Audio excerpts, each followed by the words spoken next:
c'est que cette histoire? Jean-Jean? Qu'est-ce qu'il y a? Qui a remanié le script? C'est Roger. Ah mais là, c'était pas prévu, là, les gars, on se met en danger. Il paraît que t'es capable de le faire. Moi, je vais pas me balader en slip devant la caméra. Non, c'est pour l'audimat. C'est pour l'audimat. Nul!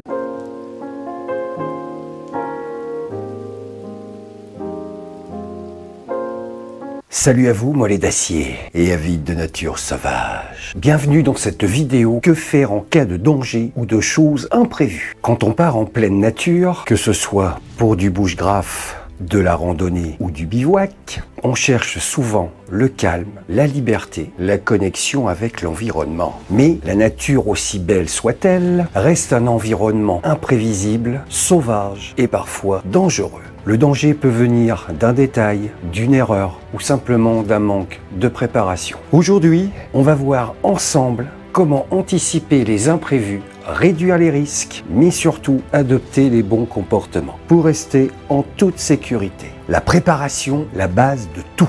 En bushcraft, la meilleure survie, c'est celle dont on n'a jamais besoin.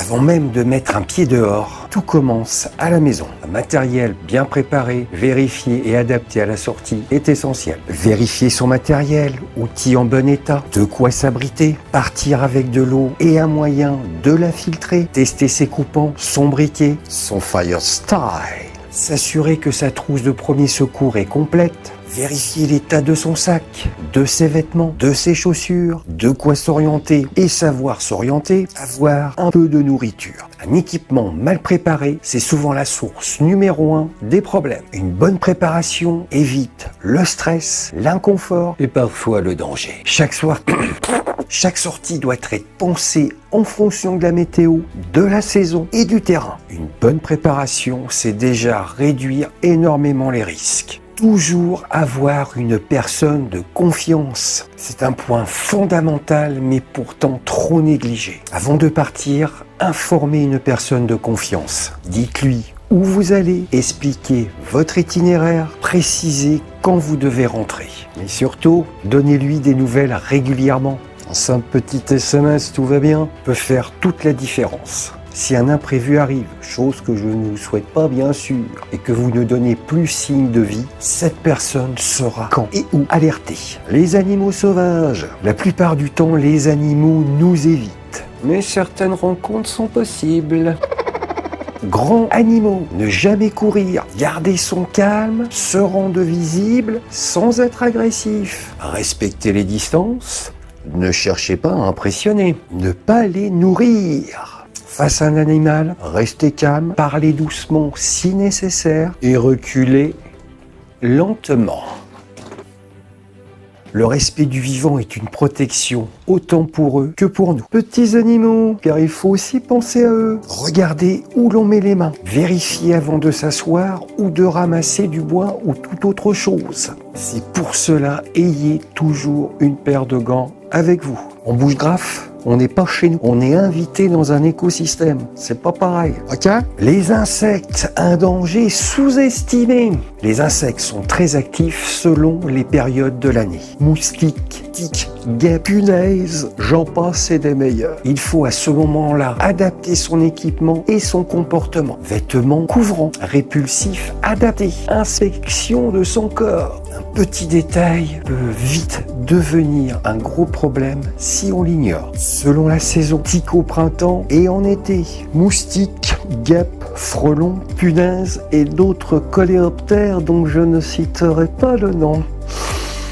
Chasse, propriété privée et rencontres humaines. Il est essentiel de se renseigner sur les périodes de chasse et sur les périodes de battue. Car se retrouver dans les bois, entouré de personnes armées, c'est pas une situation très confortable.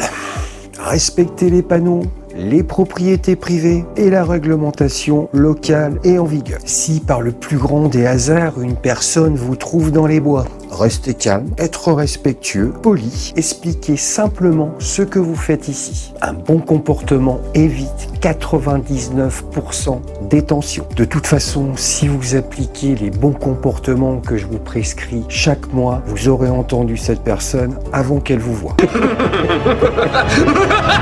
Compétences et comportement. Le risque zéro n'existe pas. Mais savoir anticiper permet d'éviter le stress, l'inconfort, les situations dangereuses. Être discret, attentif à son environnement, écouter la nature. Non mais Jean-Jean, non mais n'importe quoi Jean-Jean. C'est Fayot de ce qu'il dit. C'est Fayot, non mais... Jean-Jean, c'était pas prévu ça. Restez calme face à l'imprévu. Et souvent, ce qui fait la différence entre une situation maîtrisée et un vrai danger.